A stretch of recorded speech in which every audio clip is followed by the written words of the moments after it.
الحمد لله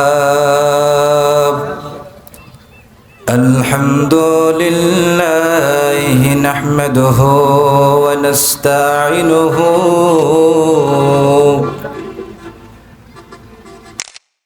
نستغفره ونعوذ بالله من شرور أنفسنا من سيئات أعمالنا من يهدي الله فلا مضل له ومن يضلله فلا هادي له ونشهد أن لا إله إلا الله وحده لا شريك له ونشهد أن محمدًا عبده ورسوله أعوذ بالله من الشيطان الرجيم بسم الله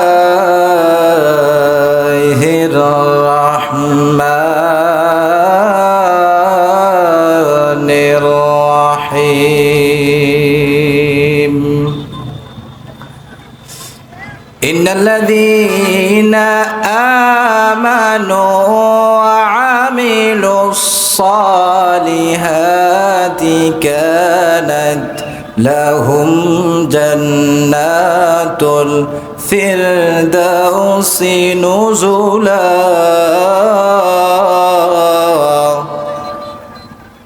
صدق الله مولانا العظيم وصدق رسول النبي الكريم وعن أبي هريرة رضي الله تعالى عنه قال قال رسول الله صلى الله عليه وسلم الدنيا سجن المؤمنين وجنة للكافرين أو كما قال النبي عليه الصلاة والسلام إن الله وملائكته يصلون على النبي يا أيها الذين آمنوا صلوا عليه وسلموا تسليما اللهم صل على سيدنا مولانا محمد وعلى آل سيدنا رسولنا محمد মনে বড় আশা ছিল যাব মদিনায়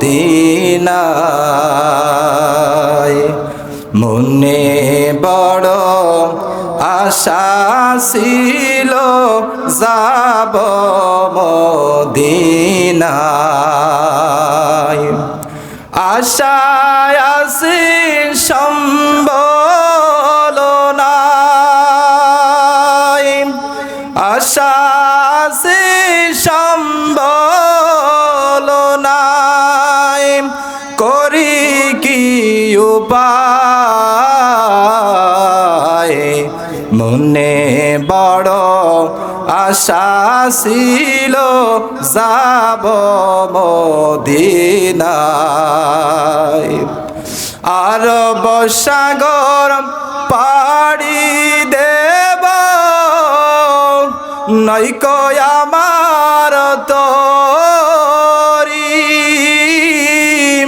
পাখি নাই তো উড়ে যাব ডানাতে ভর করি।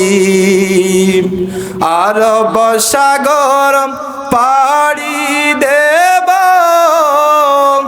নয়কো আমার তরি,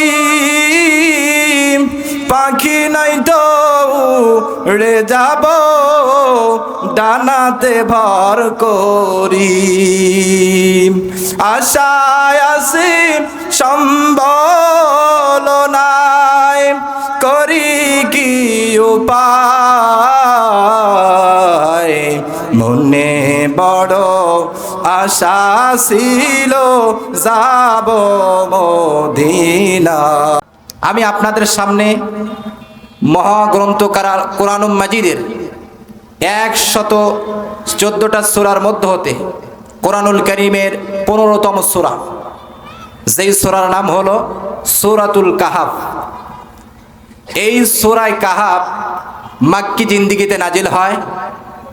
তো এই সূরায়ে কাহাফের 107 নম্বর আয়াতে কারিমা আপনাদের সামনে তেলাওয়াত করেছি এবং নবী আলাইহিস সালামের অসংখ্য হাদিস থেকে ছোট্ট এক টুকরা হাদিস আপনাদের সামনে তেলাওয়াত করেছি। তো রব্বুল আলামিন যদি চায় তো এর উপরে কিছু কথা আপনাদের সামনে বলবো। আপনারা শুনতে রাজি আছেন ভাই? প্রাণপ্রিয় হাজিরিন, আমি আপনাদের সামনে কালামে মাজিদের যে আয়াতে কারিমা আপনাদের সামনে তেলাওয়াত করেছি, আমার তেলাওয়াতকৃত আয়াতের মধ্যে রব্বুল আলামিন বলতেছেন, ইন্নাল্লাযীনা আমানু, নিশ্চয়ই যারা ঈমান এনেছে, ওয়া আমিলুস সলিহাত, এবং নেক কাজ করেছেন, সৎকর্ম করেছেন, কানাত লাহুম জান্নাতুল ফিরদাউসি নুজুলা, তাদের জন্য আল্লাহ তাআলা পুরস্কার স্বরূপ রেখে দিয়েছেন জান্নাতুল ফিরদাউস। যেই জান্নাতকে বলা হয় জান্নাতুল ফিরদাউস, জান্নাতের নাভি যাকে বলা হয়। আমার প্রিয় ভাইরা, জান্নাত কয়টা বলেন তো? জান্নাত কয়টা আমার ভাইরা? 8টা জান্নাত। জান্নাত কয়টা ভাই? 8টা জান্নাত। এখন আমরা সবাই তো জান্নাতে যেতে চাই, কথা বলেন। কিন্তু জান্নাতে যাওয়ার আগে আল্লাহ সুবহানাহু ওয়া তাআলা বলতেছে যে জান্নাত তো তোমরা যাবা, তো যাবার আগে তোমাদের সর্বপ্রথম যেই কাজটা করা লাগবে সেটা হলো তোমাদেরকে ঈমান আনা লাগবে। কি করা লাগবে? ঈমান আনা লাগবে। এরপরে নেক কাজ তোমাদের করা লাগবে। এখন যদি কোনো ব্যক্তি ঈমান আনে নাই কিন্তু ভালো কাজ করেছেন, নেক কাজ করেছেন, এখন ওই ব্যক্তি ভালো কাজ করার দ্বারাই ওই ব্যক্তিকে জান্নাত পাবে ভাই? জান্নাত পাবে না। তার কারণ জান্নাত পাওয়ার জন্য শর্ত হলো কি? ঈমানদার হওয়া। কি হওয়া? ঈমানদার হওয়া। সে কথাই রব্বুল আলামিন কালামে মাজিদের অসংখ্য আয়াতে কারিমার মধ্যে বলেছেন। এবার আসেন, ঈমান কি জিনিস? এই পৃথিবীর মধ্যে যত দামি সম্পদ আছে, সোনা দানা, হীরা মুক্তা জহরত, টাকা পয়সা যা আছে, একজন মুসলমানের কাছে তার জীবনের চাইতে তার ঈমানের দাম বড়। কথা বলেন ঠিক কিনা? আমার প্রিয় ভাইরা, বাবাজিরা, ঈমান কি জিনিস?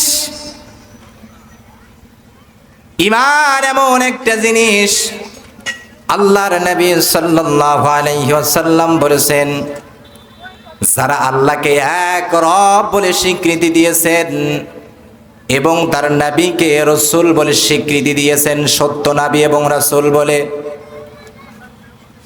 আমার প্রিয় ভাইরা, এরপরে 6 জিনিস সম্পর্কে যারা স্বীকৃতি দিয়েছে তারা ঈমানদার। এবং এই ছয় জিনিসকে স্বীকৃতির মধ্যে তারা যে ইমানদার, 6 জিনিসকে স্বীকৃতি দিলে তারা ইমানদার। সুবহানাল্লাহ বলে।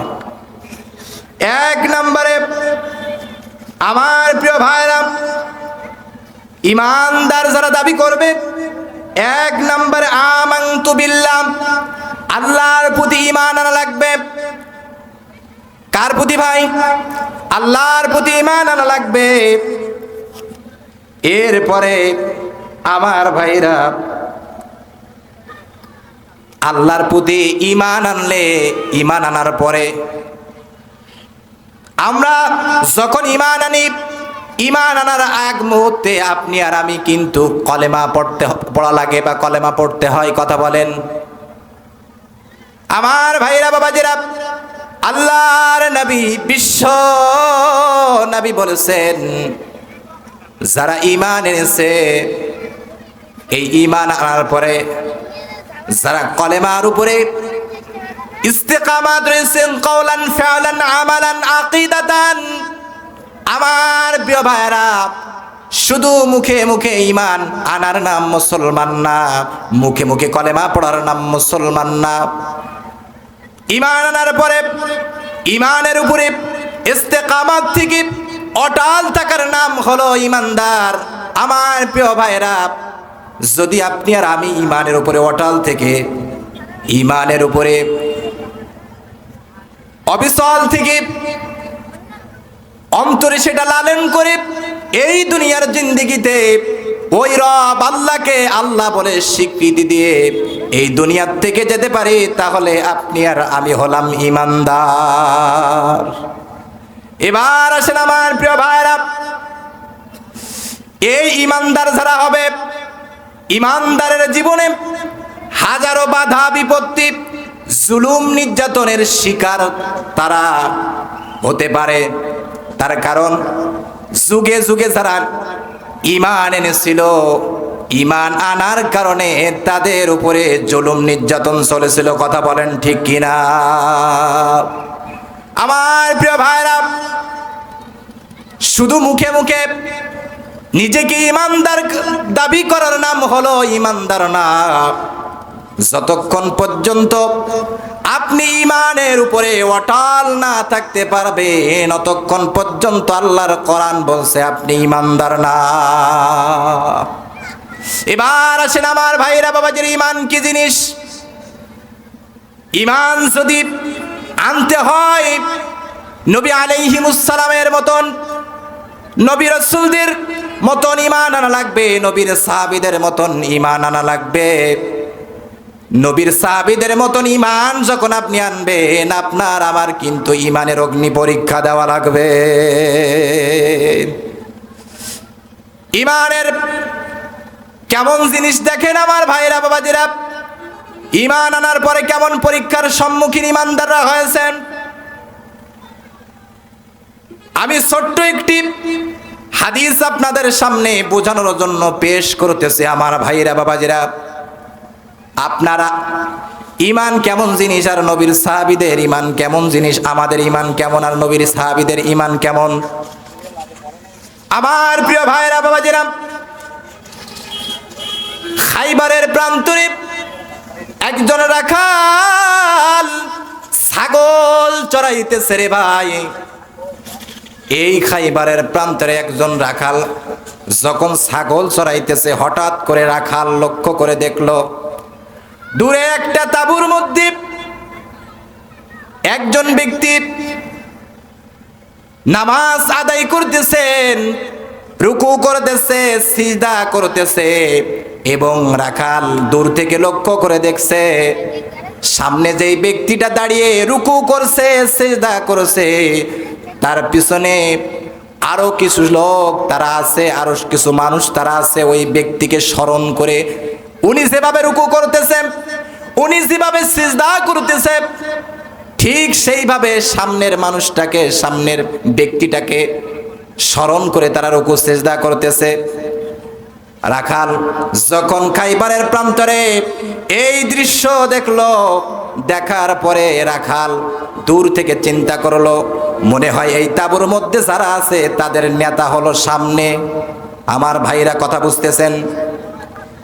আমি আপনাদের বুঝাতে চাচ্ছি ইমান কেমন জিনিস, আপনার আমার ইমান কেমন, আর সাহাবায়ে কেরামের ইমান কেমন। ও মুসলমান বন্ধুরা,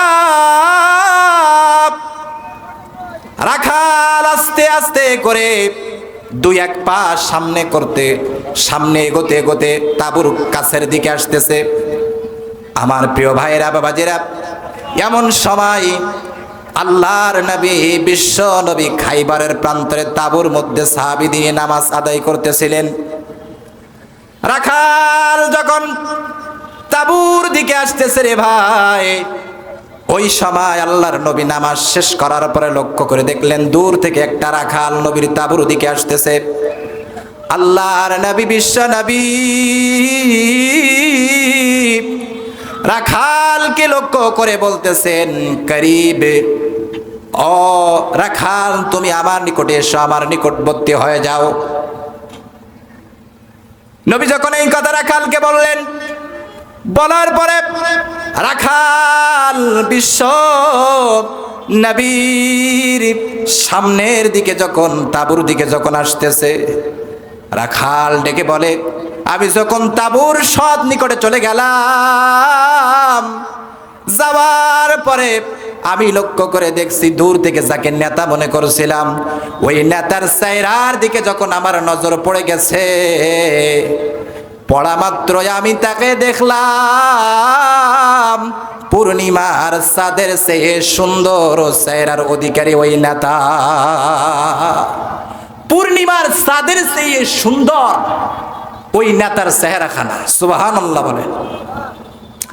আমার কলিজার ভাইরা, এই দৃশ্য রাখাল দেখার পরে রাখাল আরো আবেগ নিয়ে নবীজির কাছে চলে গেলেন। যাওয়ার পরে আল্লাহর নবী, বিশ্ব নবী রাখালকে ডেকে বলতেছেন, কে তুমি, তোমার পরিচয় কি? এই কথা যখন নবী বললেন, বলার পরে রাখাল ডেকে বলতেছেন, আমি হলাম একজন রাখাল। আমি কি ভাই? আমি একজন রাখাল। নবী আলাইহিমুস সালাম ডেকে বলল, তুমি রাখাল আমি বুঝলাম, কিন্তু তোমার কাজ কি, তোমার নাম কি, তোমার পরিচয় কি, তুমি একটু আমার সামনে বলো। তখন রাখাল ডেকে বলতেছেন, আমার নাম হলো আসওয়াদ বিন গালিব। সুবহানাল্লাহ বলেন। আমার প্রিয় ভাইরা, নবী আলাইহিমুস সালাম এবার রাখালকে ডেকে বলতেছে, রাখাল বুঝলাম তোমার নাম আসওয়াদ বিন গালিব, কিন্তু তোমার কাজ কি? রাখাল ডেকে বললেন, আমার কাজ হলো এই খাইবারের প্রান্তরে আমি ছাগল, দুম্বা, ভেড়া এগুলান চড়াই। এই কথা শোনার পরে রাখাল আল্লাহর নবীকে প্রশ্ন করতেছেন, এবার আপনি বলেন আপনার পরিচয় কি? আমার ভাইরা, বাবাজিরা, নবীর কাছে রাখাল যখন নবীর পরিচয় সম্পর্কে জানতে চাওয়ার পরে আল্লাহর নবী, বিশ্ব নবী তার পরিচয় দিয়ে দিলেন। দেওয়ার পরে আল্লাহর নবীকে রাখাল জিজ্ঞাসা করলেন, বললেন, আমি তো আমার কাজের কথা বলেছি, এবার আপনি বলেন আপনার কাজ কি? আমার প্রিয় ভাইরা, তখন নবী আলাইহিমুস সালাতু ওয়াস সালাম ডেকে বলতেছে, আমার কাজ হলো মানুষদেরকে ধরে ধরে জান্নাতের জান্নাতের রাস্তা দেখায় দেওয়া, এটাই হলো আমার কাজ। আমার প্রিয় ভাইরা, নবী আলাইহিমুস সালাম রাখালকে কাছে ডেকে যখন পরিচয় নিলেন, পরিচয় নেওয়ার পরে নবী পরিচয় দিলেন রাখালকে। নবী আলাইহিমুস সালাম অনেক আপন মনে করে ভালোবাসা দিয়ে যখন কাছে নেছে রাখাল, পরিচয় জানার পর রাখাল মনে মনে ভাবতেছে, আরে আমি একজন সামান্যতম রাখাল হয়ে আজ পর্যন্ত বহু নেতা সাথে আমার সাক্ষাৎকার হয়েছে, কিন্তু আমি রাখাল বলে সবাই ঘৃণা করে, কেউ আমাকে ভালোবাসে না, আমাকে মহাব্বত করে না।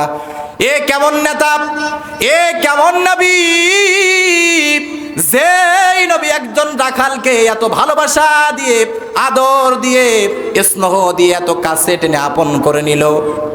এরপরে নবী যখন নবীকে যখন এমন রাখাল মনে মনে বলতেছে, বলার পরে রাখাল এবার ডেকে বলতেছেন, ইয়া রাসূলুল্লাহ, ইয়া হাবিবাল্লাহ, যে জান্নাতের কথা আপনি বললেন মানুষদেরকে ধরে ধরে জান্নাতের দিকে নিয়ে যাওয়ার জন্য, ওগো নবীজি, ওই জান্নাত কি, ওই জান্নাতের পরিচয় এবার আপনি আমার বলেন, ওই জান্নাত কেমন? নবী আলাইহিমুস সালাতু ওয়াস সালাম জান্নাতের পরিচয় রাখালের সামনে দিয়ে দিলেন। দেওয়ার পরে রাখাল ডেকে বললেন, ইয়া রাসূলুল্লাহ, নবী গো, জান্নাতের পরিচয় যখন দিয়েছেন, এবার বলেন জান্নাতের রাস্তাটা কোন পথে? সুবহানাল্লাহ বলেন। আল্লাহর নবী, বিশ্ব নবী এবার রাখালকে ডেকে বলে, রাখাল, ওই যে খাইবারের প্রান্তরে কাফের মুশরিকদের বিরুদ্ধে ইসলাম বিজয়ী করার লক্ষ্যে, ইসলাম জিন্দা করার লক্ষ্যে যে জিহাদ চলতেছে, যুদ্ধ চলতেছে, ওই জিহাদের ময়দানে যদি তুমি যেতে পারো তাহলে তুমি জান্নাতের রাস্তা পেয়ে যাবা। সুবহানাল্লাহ বলেন। তার আগে নবী আলাইহিমুস সালাতু ওয়াস সালাম রাখালকে বলতেছে, ও রাখাল, তুমি জান্নাতের রাস্তা পেয়ে যাবা, কিন্তু জান্নাতে যাওয়ার জন্য 1 নাম্বার শর্ত হলো তোমাকে কালিমা পড়া লাগবে। আল্লাহর নবী, বিশ্ব নবী এবার রাখালকে বললেন, রাখাল, পড়ো লা ইলাহা ইল্লাল্লাহু মুহাম্মাদুর রাসূলুল্লাহ সাল্লাল্লাহু আলাইহি ওয়াসাল্লাম। আমার ভাইরা, বাবাজিরা, রাখাল কালিমা পড়ার পরে আর একটা সেকেন্ডও দেরি না করে নবীর কথা মোতাবেক চলে গেলেন খাইবারের প্রান্তরে। মুসলমানদের পক্ষ নিয়ে কাফের বেঈমানদের বিপক্ষে তিনি যখন যুদ্ধের ময়দানে চলে গেলেন, যুদ্ধের ময়দানে যাওয়ার পরে আমার প্রিয় ভাইরা, যুদ্ধের ময়দানে যখন তিনি চলে গেলেন, চলে যাওয়ার পরে ওই কাফেরদের তীর, হঠাৎ করে একটা তীর এসে রাখালের বুক বরাবর বসে গেল। রাখালের বুক বরাবর যখন বসে গেল, রাখালের শরীর থেকে রক্তক্ষরণ হলো। ক্ষরণ হওয়ার পরে রাখাল ওখানেই মারা গেলেন। মারা যাওয়ার পরে সাহাবায়ে কেরামের যে দল ছিল, ওই দলের মধ্যে তিনি যখন মারা গেলেন, মারা যাওয়ার পরে ওই দলের মধ্য থেকে সাহাবীরা নবী আলাইহিমুস সালামের তাঁবুর কাছে একটা সংবাদ নিয়ে আসলেন। নবী আলাইহিমুস সালামের তাঁবুর মধ্যে এসে সাহাবীরা বলতেছেন, ইয়া রাসূলুল্লাহ, নবী গো, আমাদের দলের মধ্যে একজন ব্যক্তি হঠাৎ করে আমাদের দলের মধ্যে এসে মারা গেছে। আমাদের মনে হয় লোকটা হয়তো কোনো গোয়েন্দা হতে পারে। ইয়া রাসূলুল্লাহ, এই ব্যক্তি সম্পর্কে আমাদের কোনো পরিচয় আমাদের কাছে নেই, আমরা চিনি না, জানি না। আমার ভাইরা, বাবাজিরা, এই সংবাদ যখন জিহাদের ময়দান থেকে নবীর তাঁবুতে এসে যখন এই সংবাদ দেওয়া হলো, আল্লাহর নবী সাল্লাল্লাহু আলাইহি ওয়াসাল্লাম আর দেরি না করে খাইবারের প্রান্তরে চলে গেলেন। আমার প্রিয় ভাইরা, বাবাজিরা, যখন খাইবারের প্রান্তরে চলে গেলেন, চলে যাওয়ার পরে আল্লাহর নবী লক্ষ্য করে দেখলেন যে ওই ব্যক্তি আর কেউ না, ওই রাখাল যে নবীর হাতে কালিমা পড়ে ঈমান এনে জিহাদের ময়দানে এসেছে। আল্লাহর নবী, বিশ্ব নবী, 2 চোখের পানি ছেড়ে দিয়ে ক্রন্দন করতেছে। মুক্তার ফোটার মতো নবীর চক্ষু মুবারক দিয়ে যখন পানি ঝরতেছে, সাহাবায়ে কেরাম জিজ্ঞাসা করতেছে, ইয়া রাসূলুল্লাহ, নবী গো, আমরা মনে করছিলাম লোকটা কোনো দলের গোয়েন্দা হবে, কিন্তু আপনি যখন লোকটাকে দেখছেন তখনই আপনার চোখে পানি চলে আসলো। ইয়া রাসূলুল্লাহ, কারণ জানতে চাই। আল্লাহর নবী, বিশ্ব নবী এবার ডেকে বলতেছে, শোনো সাহাবীরা, তোমরা যাকে গোয়েন্দা বলে ভাবতেছো, আসলে এই ব্যক্তি গোয়েন্দা না, এই ব্যক্তি হলো সাধারণ একজন রাখাল। সুবহানাল্লাহ বলে। আল্লাহর নবী, বিশ্ব নবী এবার ডেকে বলতেছে, শোনো, এই রাখাল আমাকে এত ভালোবাসছিল, আমাকে এত মহব্বত করছিল, যার মহব্বত করার কারণে আমার কাছে কালেমা পড়ে তিনি ঈমান এনেছিল। ঈমান আনার পরে এবার বলেন জান্নাতের রাস্তাটা কোন পথে? সুবহানাল্লাহ বলেন। আল্লাহর নবী, বিশ্ব নবী এবার রাখালকে ডেকে বলে, রাখাল, ওই যে খাইবারের প্রান্তরে কাফের মুশরিকদের বিরুদ্ধে ইসলাম বিজয়ী করার লক্ষ্যে, ইসলাম জিন্দা করার লক্ষ্যে যে জিহাদ চলতেছে, যুদ্ধ চলতেছে, ওই জিহাদের ময়দানে যদি তুমি যেতে পারো তাহলে তুমি জান্নাতের রাস্তা পেয়ে যাবা। সুবহানাল্লাহ বলেন। তার আগে নবী আলাইহিমুস সালাতু ওয়াস সালাম রাখালকে বলতেছে, ও রাখাল, তুমি জান্নাতের রাস্তা পেয়ে যাবা, কিন্তু জান্নাতে যাওয়ার জন্য এক নাম্বার শর্ত হলো তোমাকে কালিমা পড়া লাগবে। আল্লাহর নবী, বিশ্ব নবী এবার রাখালকে বললেন, রাখাল পড়ো লা ইলাহা ইল্লাল্লাহু মুহাম্মাদুর রাসূলুল্লাহ সাল্লাল্লাহু আলাইহি ওয়াসাল্লাম। আমার ভাইরা বাবাজিরা, রাখাল কালিমা পড়ার পরে আর একটা সেকেন্ডও দেরি না করে নবীর কথা মোতাবেক চলে গেলেন খাইবারের প্রান্তরে। মুসলমানদের পক্ষ নিয়ে কাফের বেঈমানদের বিপক্ষে তিনি যখন যুদ্ধের ময়দানে চলে গেলেন, যুদ্ধের ময়দানে যাওয়ার পরে আমার প্রিয় ভাইরা, যুদ্ধের ময়দানে যখন তিনি চলে গেলেন, চলে যাওয়ার পরে ওই কাফেরদের তীর, হঠাৎ করে একটা তীর এসে রাখালের বুক বরাবর বসে গেল। রাখালের বুক বরাবর যখন বসে গেল, রাখালের শরীর থেকে রক্তক্ষরণ হলো। ক্ষরণ হওয়ার পরে রাখাল ওখানেই মারা গেলেন। মারা যাওয়ার পরে সাহাবায়ে কেরামের যে দল ছিল, ওই দলের মধ্যে তিনি যখন মারা গেলেন, মারা যাওয়ার পরে ওই দলের মধ্য থেকে সাহাবীরা নবী আলাইহিমুস সালামের তাঁবুর কাছে একটা সংবাদ নিয়ে আসলেন। নবী আলাইহিমুস সালামের তাঁবুর মধ্যে এসে সাহাবীরা বলতেছেন, ইয়া রাসূলুল্লাহ, নবী গো, আমাদের দলের মধ্যে একজন ব্যক্তি হঠাৎ করে আমাদের দলের মধ্যে এসে মারা গেছে। আমাদের মনে হয় লোকটা হয়তো কোনো গোয়েন্দা হতে পারে। ইয়া রাসূলুল্লাহ, এই ব্যক্তি সম্পর্কে আমাদের কোনো পরিচয় আমাদের কাছে নেই, আমরা চিনি না, জানি না। আমার ভাইরা বাবাজিরা, এই সংবাদ যখন জিহাদের ময়দান থেকে নবীর তাঁবুতে এসে যখন এই সংবাদ দেওয়া হলো, আল্লাহর নবী সাল্লাল্লাহু আলাইহি ওয়াসাল্লাম আর দেরি না করে খাইবারের প্রান্তরে চলে গেলেন। আমার প্রিয় ভাইরা বাবাজিরা, যখন খাইবারের প্রান্তরে চলে গেলেন, চলে যাওয়ার পরে আল্লাহর নবী লক্ষ্য করে দেখলেন যে ওই ব্যক্তি আর কেউ না, ওই রাখাল যে নবীর হাতে কালিমা পড়ে ঈমান এনে জিহাদের ময়দানে এসেছে। আল্লাহর নবী, বিশ্ব নবী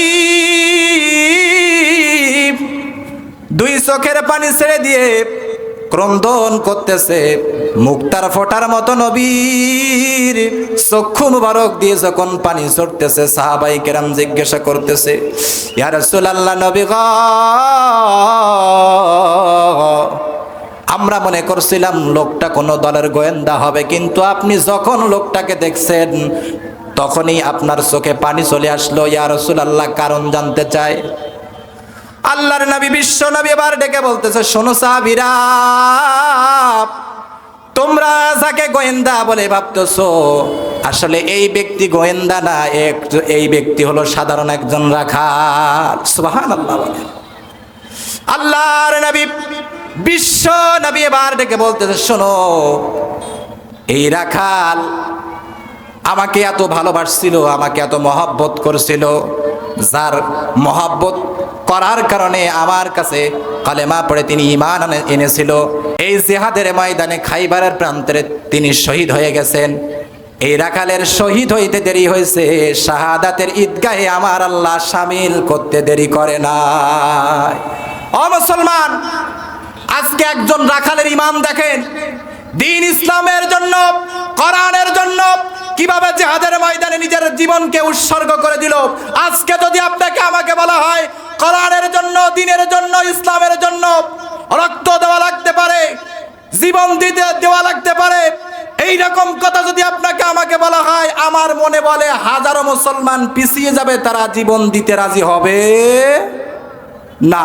তার কারণ আমরা শুধু কলেমা পড়ে কি হয়েছি ভাই, মুসলমান হয়েছি, কিন্তু আপনার আমার ইমান নবী আনা ইমান হয় নাই, সাহাবীওয়ালা ইমান।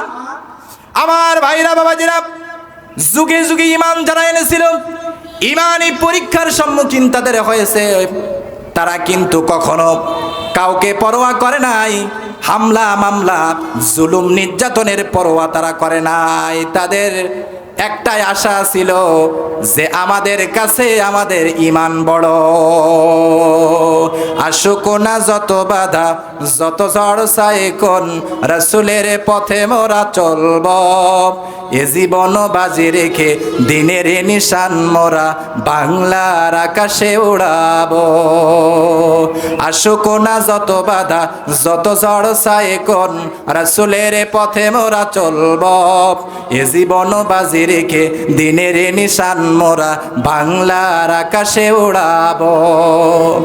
আমাদের দেহে মোরা জিহাদি রক্ত, প্রাণে প্রাণে তাওহীদি হুঙ্কার, তাকবীরে তাকবীরে বাতিলের মসনদ, কত ভেঙে করেছি যে চোরমার, কত ভেঙে করেছি যে চোরমার। এই শির অবনত আল্লাহর কাছে মোরা, নয় কোন তগুদের কাছে, পৌঁছাবে জানিয়ে একদিন মাকসুদে মঞ্জিলে পৌঁছে, মাকসুদে মঞ্জিলে পৌঁছে। কথা বলেন ঠিক কিনা মুসলমান? মুসলমান কখনো হামলা মামলা জুলুম নির্যাতন ফাঁসির দড়িকে ভয় পায় না। মুসলমানের কাছে সবচেয়ে বড় জিনিস মুসলমানের ঈমান। কথা বলেন ঠিক কিনা? আমার প্রিয় ভাইরা, এই হলো রাখালের ঈমান। আর আপনার আমার ঈমান কেমন ঈমান? সেই ঈমান কোরআনের জন্য, ইসলামের জন্য নিজের জীবন দিতে রাজি হয় না। আমার প্রিয় ভাইরা বাবাজিরা, আমি বলতেছিলাম যারা ঈমান এনেছে এবং নেক কাজ করেছে, ঈমান আনার পরে নেক কাজ করা লাগবে, তারপরে ওই ব্যক্তি জান্নাতের সুসংবাদ আল্লাহ তাআলা তাকেই দিয়েছেন। প্রিয় ভাইরা আমার, ঈমান আনার পরে নেক কাজ করলে আপনি কেমন জান্নাত পাবেন এবার একটু বলি। আপনি যখন আল্লাহর প্রতি ঈমান আনবেন, যত নেক কাজ করবেন, তখন আপনার নেক আমলগুলো আল্লাহর দরবারে পৌঁছাবে। এই দুনিয়ার জমিনে ঈমানদার বাদে যত মানুষ আছে, তারা যতই ভালো কাজ করুক না কেন, তাদের কোনো কাজ কাজে লাগবে না। আমার ভাইরা, উপমা দেই, এক্সাম্পল দেই। আপনি বাড়িতে একটা গাছ লাগিয়েছেন, গাছ লাগানোর পরে গাছের গোড়ায় যদি পানি দেন, গাছটা টিকে থাকবে। গাছের গোড়ায় পানি না দিয়ে যদি আগায় পানি দেন, ও মুসলমান, ওই গাছ কখনো জিন্দা থাকবে না, আর আপনার আশা কোনোদিন পূরণ হবে না, ওই গাছে ফল ধরবে না। আল্লাহ ডেকে বলে, ও দুনিয়ার মুসলমানেরা, ইন্নাল্লাযীনা আমানু ওয়া আমিলুস সালিহাতি কানাত লাহুম জান্নাতুল ফিরদাউসি নুজুলা।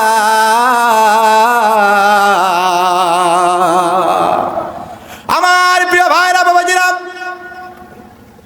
এরপরে আসেন ঈমান আনার পরে আপনি আর আমি যদি সাহাবীদের মতন ঈমান আনতে পারি, যুগে যুগে যেমন নবীর সাহাবীরা ঈমান আনছে, আমার ভাইরা বাবাজিরা, ঈমান আনার কারণে তারা কিন্তু কখনো বাতিলের সাথে আপোষ করে নাই। দীর্ঘ 15টা বছর তার ইতিহাস। ও মুসলমান, কান খাড়া করে শুনে রাখেন, যারা ঈমান এনেছিল এবং ভালো কাজ করেছিল, নেক কাজ যারা করেছিল, দীর্ঘ 15টা বছর খুনি হাসিনা তাদেরকে হামলা মামলা জুলুম নির্যাতনে তাদেরকে শিকার করেছিল। কথা বলেন ঠিক কিনা? ও মুসলমান বন্ধুরা আমার, দীর্ঘ 15টা বছর কোরআনের পাখি আল্লামা সাইদি ওই খুনি হাসিনার জিন্দান খানার মধ্যে 15টা বছর কাটিয়ে দিয়েছে, কিন্তু কখনো বাতিলের সাথে আপোষ করে নাই। কথা বলেন ঠিক কিনা? মুসলমান বন্ধুরা আমার, ঠিক যুগে যুগে আল্লাহ রাব্বুল আলামিন একজন করে আল্লাহর মহৎ ওলি বানায়। আল্লাহর ওলির কথা আজকে বাস্তবে মিলে যাচ্ছে রে মুসলমান। তিনি ভবিষ্যৎবাণী করেছিল, শোনো স্বৈর শাসকেরা, জালিম শাসকেরা, কান খাড়া করে শুনে রাখো, যেভাবে বাংলার মুসলমানদের উপরে তোমরা জুলুম নির্যাতনের স্টিম রুলার চালাচ্ছ, যদি বাংলার মুসলমান কোনোদিন তোমাদের উপরে খেপে, এমন নাড়া দেবে দিল্লি মামুর বাড়িতে যেয়ে পড়বে। মুসলমান বন্ধুরা আমার, দীর্ঘ 15টা বছর জুলুম নির্যাতনের শিকার হয়েছিল, কিন্তু ইসলামের আন্দোলনের কর্মীরা কিন্তু কখনো কারোর কাছে মাথা নত করে নাই। এখান থেকে শিক্ষা নিতে হবে, যুগে যুগে আপনার আমার উপর ইমানি পরীক্ষা আসতে পারে, কিন্তু কখনো বাতিলের সাথে আপোষ করা যাবে না, যাবে না, যাবে না। চিল্লায় কোন কথা ঠিক কিনা? মুসলমান বন্ধুরা আমার, এবার একটা এক্সাম্পল আমি আপনাদের সামনে দেই। মুসা, হযরতে ঈসা আলাইহিস সালাতু ওয়াস সালামের জামানায়, শুধু আপনার আমার নবীর জামানায় ঈমান আনার কারণে তাদের উপরে জুলুম নির্যাতন আসে নাই। হযরতে ঈসা আলাইহিস সালাতু ওয়াস সালামের জামানায় তার একজন অনুসারী বা উম্মত ছিলেন। হযরতে ঈসা আলাইহিস সালাতু ওয়াস সালামের উপরে আল্লাহর উপরে ঈমান আনার পরে ঈসা আলাইহিস সালাতু ওয়াস সালামের উপর ঈমান আনার কারণে এই আল্লাহর বান্দা, কিতাবের মধ্যে যার নামটা আসছে হাবিব বিন নাজ্জার, নাম কি ভাই? হাবিব বিন নাজ্জার। এই হাবিব বিন নাজ্জার লোকটা আল্লাহ প্রেমী ছিল, নবী প্রেমী ছিল, ইমানদার ছিল। সে কিন্তু কখনো ওই কাফের মুশরিকদের চক্ষু দেখে কখনো ভয় পায় নাই। আমার প্রিয় ভাইরা, এই হাবিব বিন নাজ্জার ঈমান আনার কারণে, ইসলাম কবুল করার কারণে তার যে কওমরা ছিল, তার যে জাতিরা ছিল, তারা একের পর এক তার প্রতি জুলুম করেছে। তাকে ডেকে বলছে, ও হাবিব বিন নাজ্জার শোনো, যদি ঈসার আল্লাহর উপর থেকে তুমি ঈমান যদি এনে থাকো, যতদিন পর্যন্ত তুমি ঈসা আলাইহিস সালাতু ওয়াস সালামের খোদার থেকে এবং তার থেকে ঈমান ফিরিয়ে না নেবে, ঈমান তাদের থেকে যে ঈমান তাদের প্রতি এনেছো, এই ঈমান যদি তুমি প্রত্যাখ্যান না করো, তোমার উপরে কিন্তু জুলুম নির্যাতনের স্টিম রুলার চালানো হবে। হাবিব বিন নাজ্জারকে যখন এই কথা বলা হলো, হাবিব বিন নাজ্জার ডেকে বলে, শোনো, যে আল্লাহকে রব বলে স্বীকার করেছে, যে আল্লাহর পয়গম্বর ঈসা আলাইহিস সালামকে নবী বলে স্বীকার করেছে, জীবন বিলিয়ে দেব, কখনো ঈমান দেব না, দেব না, দেব না। সরকন কথা ঠিক কিনা? আমার ভাইরা, হাবিব বিন নাজ্জার যখন এই কথা বলল, তার কওমের লোকেরা, তার বংশের লোকেরা তখন কৌশল আটলো, তার সম্পর্কে ষড়যন্ত্র করলো। দীর্ঘ 15টা বছর যেভাবে নিরীহ মুসলমানদের প্রতি, নিরীহ মানুষের প্রতি খুনি হাসিনার দোসররা একের পর এক জুলুম নির্যাতনের স্টিম রুলার চালিয়েছে, মানুষকে বাকরুদ্ধ করে রাখছিল, ঠিক ওই যুগে ঈসা আলাইহিস সালাতু ওয়াস সালামের জামানাও ওরকম যারা ইমানদার ছিল তাদের প্রতি জুলুম নির্যাতনের স্টিম রুলার তারা চালিয়েছিল। তার মধ্যে হাবিব বিন নাজ্জার হলো একজন। আমার প্রিয় ভাইরা, এই হাবিব বিন নাজ্জার যখন বলল, তোমাদের রক্ত চক্ষুকে আমি হাবিব বিন নাজ্জার ভয় করি না, তখন তারা কি করলো? ওই কাফের মুশরিকেরা হাবিব বিন নাজ্জারকে তারা গ্রেফতার করলো। গ্রেফতার করার পরে, ও মুসলমান বন্ধুরা রে আমার, এই হাবিব বিন নাজ্জার কেমন দেখেন ঈমানের অগ্নি পরীক্ষা দিয়েছে।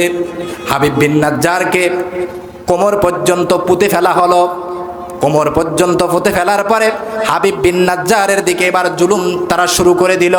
হাবিব বিন নাজ্জারের দিকে তখন তারা পাথর নিক্ষেপ করে মারতে শুরু করলো। এক পর্যায়ে আমার মুসলমান বন্ধুরা রে, হাবিব বিন নাজ্জারের দিকে যখন পাথর ফিকে ফিকে মারতেছে, এক পর্যায়ে হাবিব বিন নাজ্জারের সারা শরীর রক্ত বাহির হইতেছে, সারা শরীর দিয়ে রক্ত ঝরে ঝরে পড়তেছে। তখনও পর্যন্ত এই মুশরিকরা ডেকে বলতেছে, হাবিব বিন নাজ্জার, এখনো সময় আছে, তুমি কলেমা ছেড়ে দাও, ঈমান ছেড়ে দাও, না হলে এর চাইতে বেশি জুলুম তোমার সাথে করা হবে। হাবিব বিন নাজ্জারকে যখন তারা পাথর নিক্ষেপ করে করে যখন হাবিব বিন নাজ্জারের দিকে মারতেছে, তাদের এই অত্যাচারকে সে ভয় পাইতেছে না। তার কারণ তার আত্মবিশ্বাস আছে যে আমার রব পরীক্ষা নিতেছে, আমি আমার পরীক্ষা করতে পারি, আমি হাবিব বিন নাজ্জারের জীবন সার্থক সফল। সুবহানাল্লাহ বলে। আমার প্রিয় ভাইরা, কিতাবের মধ্যে আসছে হাবিব বিন নাজ্জারকে যখন তারা পাথর ফিকে ফিকে যখন হাবিব বিন নাজ্জারের দিকে পাথর ছুঁড়ে ছুঁড়ে মারতেছে, এক পর্যায়ে হাবিব বিন নাজ্জারের দেহটা রক্তাক্ত হয়ে গেল, মাথাটা ফেটে গেল। মাথাটা ফাটার পরও হাবিব বিন নাজ্জার মনে মনে আত্মবিশ্বাস রাখছে, আমার রব তারা যতই জুলুম আমার প্রতি করুক না কেন, এই জুলুমের তোয়াক্কা ভয় আমি করি না। তার কারণ আমার রব বলে একজন আছে। আমার কে আছে ভাই? রব, আমার আল্লাহ একজন আছে। রেখো না মনেতে ভয় বান্দা খোদার, দূর হয়ে যাবে বাধা সব, তোমার আমার এক মালিক আছেন, আছেন আমাদের রব। তোমার আমার এক মালিক আছেন, আছেন আমাদের রব। অপরাধ যদি কিছু করেই থাকি, একটাই অপরাধ খোদার কোরআনের কথা বলি। অপরাধ যদি কিছু করেই থাকি, একটাই অপরাধ খোদার রাসূলকে ভালোবাসি।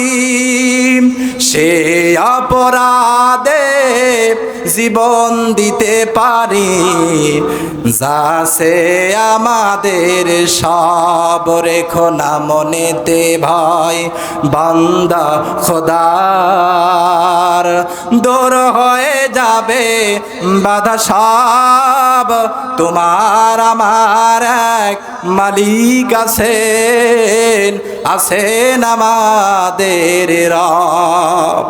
আমার প্রিয় ভাইরা বাবাজিরা, হাবিব বিন নাজ্জার কোনো ভয়কে সে ভয় পায় নাই, কোনো জুলুম নির্যাতনকে ভয় পায় নাই। তার কারণ তার ভরসা আছে, কে আছে? আল্লাহ আছে। যদি আপনাকে আমাকে যুগে যুগে ঈমানের জন্য, কালেমার জন্য, ইসলামের জন্য, আল্লাহর জন্য, রাসূলের জন্য যদি পরীক্ষা দিতে হয়, কারা কারা রাজি আছি? দুইটা হাত আল্লাহকে দেখায়।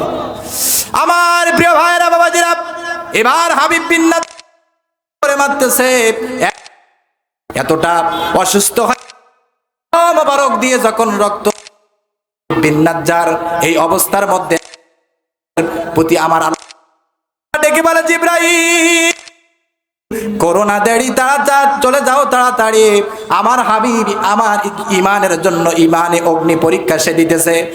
ও জিবরাইল যাও, ওয়াবরিশু মিনাল জান্নাত, আমি হাবিব বিন নাজ্জারকে যে জান্নাতটা দেব, ওই জান্নাতটা হাবিব বিন নাজ্জারকে একটু দেখায় দাও। সুবহানাল্লাহ বলে।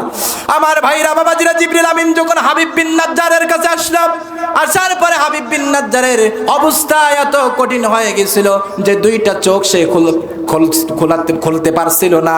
দুইটা চোখ তার এটে গেছিল, এমন শক্তি তার ছিল না দুইটা চোখ সে খুলবে। আল্লাহ রাব্বুল আলামিনের আদেশে জিবরিল আমিন যখন তার কাছে আসলেন, আসার পরে দুইটা চোখ খুলে ডেকে বললেন, হাবিব এই দেখো তোমার জান্নাত, তুমি চিন্তা করো না, তোমার জন্য আমার আল্লাহ জান্নাত সর্বক্ষণ প্রস্তুত রেখে দিয়েছে। আমার প্রিয় ভাইরা বাবাজিরা, যদি এইরকম পরীক্ষা আপনি আর আমি দিতে পারি, আর এই পরীক্ষা যদি আপনার আমার জীবনে আসে, আপনার আমার জান্নাতটা ওই সময় আপনার আমার চোখের সামনে তুলে ধরা হবে। যখন জান্নাত তুলে ধরা হবে, তখন কখনো কোনো বাতিল অপশক্তির কাছে কখনো কোনো ইমানদার, কখনো কোনো মুসলমান মাথা নত করবে না। যদি এই পরীক্ষা দিয়ে ঈমান নিয়ে যেতে পারেন, তাহলে আপনার আমার জন্য কি আছে ভাই? জান্নাত আছে। আমি তো জানি না পাবো কি পাবো না। আল্লাহ তোমার দেয়া সেরা জান্নাত, আমি তো জানি না পাবো কি পাবো না। আল্লাহ তোমার দেয়া সেরা জান্নাত, আমি শুধু জানি নরকের গনিম, সইতে পারবো না কোনো দিন রাত, আমি তো জানি না পাবো কি পাবো না। আল্লাহ তোমার দেয়া সেরা জান্নাত। মুসলমান ভাই ও বাপজিরা আমার, আপনি আর আমি যে জান্নাত পাবো তার কোনো কি গ্যারান্টি আছে ভাই? কিন্তু যদি ওই রাখালের মতন ঈমান আনতে পারি, হাবিব বিন নাজ্জারের মতন ঈমান যদি আনতে পারে, আর ঈমানে পরীক্ষায় যদি আপনি আর আমি উত্তীর্ণ হতে পারি, ওই রবের জান্নাত আপনি আর আমি পেয়ে যাব। সুবহানাল্লাহ বলে। আমার প্রিয় ভাইরা বাবাজিরা, এজন্য করে আপনি আর আমি যখন এই কালীগঞ্জ বা নাজিমগঞ্জ বাজার থেকে একটা মাল কেনার জন্য যাই, নিম্ন হলো কয়েকটা দোকানে যাচাই করি যে মালটার দাম কত, মালটা আসল না নকল। কথা বলেন। যেমন ভাবে আপনি আর আমি একটা মাল কেনার জন্য অনেক দোকান যাচাই করি, আমার রবও আপনাকে আমাকে জান্নাত দেবে অত মাগনা না, আপনাকে আমাকে যাচাই করবে, এরপরে জান্নাত দেবে। মুসলমান বন্ধুরা রে আমার, এজন্য করে এই যাচাই বাছাই করার মধ্য দিয়ে যদি আপনি আর আমি, আল্লাহ রাব্বুল আলামিন আপনাকে আমাকে যাচাই বাছাই শব্দের অর্থ হলো পরীক্ষা করবে যে আপনি আর আমি কেমন ঈমানের মালিক হয়েছে। যদি ঈমানের মতো ঈমান আনতে পারি রে মুসলমান, কোনো হামলা মামলা জুলুম নির্যাতন ফাঁসির রশিকেও কখনো ঈমানদার পরোয়া করে না, করে না, করে না। চিল্লায়ে কোন কথা ঠিক কিনা? প্রিয় হাজরিন, এতক্ষণ পর্যন্ত যে কথা বললাম, রব্বুল আলামিন নবীদের মতন সাহাবীদের মতন ঈমান এনে ঈমানের পরীক্ষায় রব্বুল আলামিন যেন আমাদের প্রত্যেককে উত্তীর্ণ হওয়ার তৌফিক আল্লাহ দান করেন। সকলে বলি আমিন। আমার প্রিয় হাজরিন, এতক্ষণ পর্যন্ত যেই বিষয় নিয়ে আলোচনা করলাম, রব্বুল আলামিন সর্বপ্রথম আমাকে এবং আপনাদেরকে সকলকে আমল করে এই দুনিয়ার থেকে যাওয়ার তৌফিক আল্লাহ দান করেন। সকলে পড়ি আমিন। ওয়া আখিরি দাওয়ানা আনিল হামদুলিল্লাহি রাব্বিল আলামিন। সবাই আমার জন্য দোয়া করবেন, আমি সকলের জন্য দোয়া করি। আসসালামু আলাইকুম ওয়া রাহমাতুল্লাহি ওয়া বারাকাতুহু।